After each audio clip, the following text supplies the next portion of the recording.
All right, we have the Trifox X16. Me and Natasha went for a ride the other day. Stan came out as well. Did a lofty loop. Put the X16 through its paces. I'd have no problems racing Cat 1 road on this bike. Have no problems at all. Race Cat 1 here in Adelaide. Adelaide, Australia is probably the highest level Cat 1 in any city in the world. I don't know harder Cat 1 in terms of a city than Adelaide, Australia. Adelaide, Australia produces more elite level cyclists, power cyclists, etc. than any city on earth. Adelaide is the highest level city for bike racing on the planet. And I've lived in Ghent, I've lived in Ulst, and Belgium's tough riders. The Camise racing's hardcore, no doubt about it. But in terms of the city, Adelaide is number one. Sydney, nah. Melbourne, Adelaide is number one for intensity. So I mean, some good riders in Sydney, Melbourne, but you don't have the training facilities like have in Adelaide. So I'd have no worries. This would be fine for Cat 1 Adelaide, and if it's fine for Cat 1 Adelaide, it's fine for the Tour de France. Obviously, I'd have to do a bit of training for that. Get down to my race weight. I'm about 81 kilos today. I'd probably get back down to 60 kilos, 61, 62. Not the necessary, that's just where I race best at. But yeah, the quality, descending, I'll give this bike 10. This feels better down Green Hill Road than my SL7 S-Works Tarmac by far. These rim brakes, the wheels I've got in here, Windspace Hypers, top tier. They're not cheap, all right? Most people can't afford the Windspace Hyper 38s, all right? Most people can't afford them.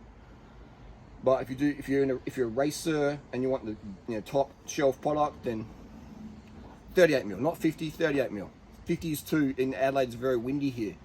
Maybe that's why we produce that. Maybe the reason Adelaide produces the highest level cyclists in the world from the city's perspective is because how windy it is here. Like you're saying yesterday, Natasha, it's windy, isn't it here? Oh yeah, you go south, headwind, turn north, headwind.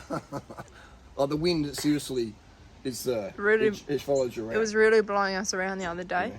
And we've got some Durace calipers on here. This frame, because these rims are quite wide, doesn't fit really the Gen 1 brakes as well on this bike, so you got to run a more recent dual pivot Shimano brake on here. So we're running a 9100 Durace, and man, when I'm going down the hill the other day, I'm thinking, disc brake, what? Disc brakes to control a 25mm tyre? Like, if you need disc brakes to control a 25mm tyre, in my opinion, you shouldn't be on the road. You shouldn't be on the road. Yeah. The issue with this bike though, slipping seat posts. Okay. Is it still slipping? We're going to put some cricket bat. Someone left it. I think it's Love Cycling, at Love Cycling or someone. Appreciate it. They left a message and said put some cricket bat tape down there. That can help. He had a problem with the Specialized Venge, and he said that was a solution for that. And if it's still stubborn, put some bedliner spray, some abrasive down. That should help. Sam was generously gave me some grip paste, some grip grease, etc., carbon paste, and that didn't seem to really do the job. But maybe I didn't do it right. But who knows? But we'll try the cricket bat stuff. But again, it shouldn't happen in 2021. It can happen in your Cervelo, it can happen in your Specialized, it can happen on my S-Works, SL7, the seat post slips. It's not a thing of the brand. But I was speaking to Trifox the other day, and I'm like, go ditch it. Go back to 27.2, all right? This frame with a 27.2, and it's got BSA as well. Win-win. The colour, I don't mind it. Yeah, it's polarising, I like it. So currently the best bike money can buy, race bike, 2021, would be the Windspace SLC. Now I've got done plenty of videos about the Windspace SLC. We've got a lot more coming, because that's going to be my main squeeze. Squeeze the down tube. It's definitely stiffer than the SL7 S-Works, and there's a little bit of flex, a little bit of flex. The SL2 Tarmac and my Windspace is stiffer than this, but this is stiffer than the SL7 S-Works. Consumer level. The pros don't get consumer level S-Works product. They don't. Ask anyone from Specialized or World Tour Mechanic who works, or just look at the videos online. You can see the proof of that. And that's fine. Most people aren't using steroids, and they don't push in big watts through the frame, so it doesn't really matter. Like, the average person who buys an S-Works today just wants the clout, wants to flex and flex. That's fine, man. Cycling's art. That's fine.